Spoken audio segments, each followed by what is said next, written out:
Snake Island, or Ostrov Zmiyny to give it its Ukrainian name, is located in the northwest part of the Black Sea, close to the Romanian-Ukrainian border at the Danube Delta. It is some 35 kilometers from the coast and over 100 kilometers west of Russian-occupied Crimea and around 400 kilometers from Russia proper. It is so small that it does not even appear in this map of Ukraine, and this will give you an idea of its size. Here's a map from 1918 showing the Danube Delta and the location of the island. The island, you can see it from this aerial photograph, it covers around 25 hectares and reaches a point of 41 meters above sea level in a gentle rise. Here's a picture of it by the 19th century Swiss painter Carlo Bossoli.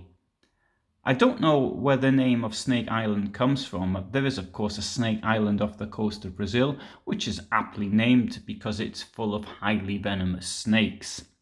However, in this case, the name goes back a very long way, as the Romans referred to the island as Alba and Dionysius Periegetes, who lived between the 2nd and 4th centuries of our era, wrote that this name was given because there were white snakes on the island. What species those snakes may have been is beyond me. However, one interesting mammal that was found here until the 1950s was the Mediterranean monk seal. The island has changed hands several times. In 1788, a major naval engagement was fought here as part of the Russo-Turkish War of 1787 to 1792. This was the Battle of Vedonici. This war was caused by the Russian occupation of Crimea by Catherine the Great, and when the Ottomans demanded the Russians withdraw, then Russia attacked Turkey. The island was ceded to Russia in 1829 following the Russo-Turkish War of 1828 to 1829. After the Crimean War, the island returned to the Ottomans only to be ceded to Romania following the Russo-Turkish War of 1877 to 1878. In that case, it was part compensation for the Russian annexation of southern Bessarabia, which had been part of Romania.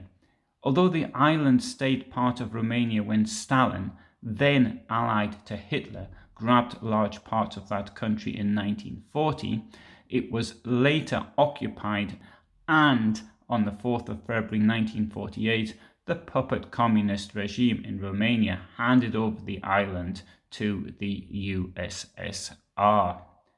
Despite legal difficulties relating to the island's status, Romania and Ukraine agreed in 1998 to reaffirm that the existing border between them could not be changed, and the maritime border was later settled amicably by arbitration. This brings me to the events of the 24th of February 2022. As you will have seen on the map, this island is a very long way from Russia. It is cut completely the other end of the country from the Lugansk and Donetsk separatist republics, which, according to Putin, is the reason for the Russian intervention with its so-called peacekeeping forces. The 46-year-old warship Moskva, which you can see here, left Sevastopol in Russian-occupied Crimea a few days earlier. It was joined by the patrol boat Vasily Bykov, which was launched on the 28th of August 2017 and is the first of a series entitled Project 22160. I would guess that the predefined plan of operations by the attacker was for the ships to capture the island. As they lay offshore, the Russians radioed the garrison of Snake Island. The exchange between the aggressor and the garrison on the island has gone viral. There are two versions of the text. One may be the version that was picked up by a listening device, so only the open radio communication is heard. The other recording may have been made of the radio operators. Whereas I understand Russian, Due to the quality of the recording, I am unable to confirm that this wording translated into English is correct. I am a Russian warship. Repeat, I am a Russian warship. I propose that you lay down your arms at once to avoid bloodshed and unnecessary deaths. If not, you will be bombarded. I repeat, I am a Russian warship. I suggest you lay down your weapons. If not, you will be hit. Acknowledge. Then one hears the radio operators. At this point, I need to point out that in order to keep within YouTube's rules, I need to change the language used, but I'm sure you can do the translation for yourself. We hear one operator say something like, well, this is it, and then suggest, shall I tell him to go and copulate with himself? Well, you know what was really said. There is a response, something along the lines of, well, just to be sure. And then his response to the Russian demand for surrender is, Idi na chuj. I'm sure you can guess what that means by now. At the time of doing this, it's not clear what happened next. There is a video which was streamed as the Moskva was offshore, but it's inconclusive. The island appears to have been bombarded by the warships and a bomber aircraft, followed presumably by an assault by Marines which ended in the deaths of all 13 defenders. We do not know whether or not the defenders were killed in the bombardment or died later in the defense of the island, although the former, in my opinion, seems most unlikely.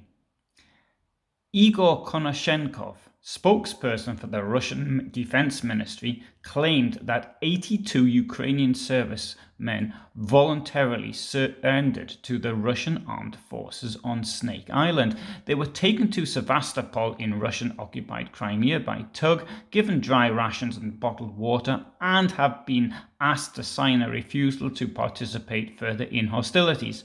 The Russians claim that they offered medical assistance, but none needed it.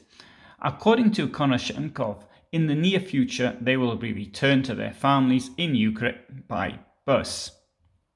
If this were the case, then they would be able to name the prisoners which they had taken, which would disprove the Ukrainian version of events. Furthermore, 82 service personnel taken prisoner would account for more than half of those that the Russian army claims to have captured on that day. Regrettably, the Ukrainian version of events appears to be the true one. And if it is true, then this leads to further conclusions. I am not a lawyer, but to me this seems like murder. It's not an action of war, as no war has been declared.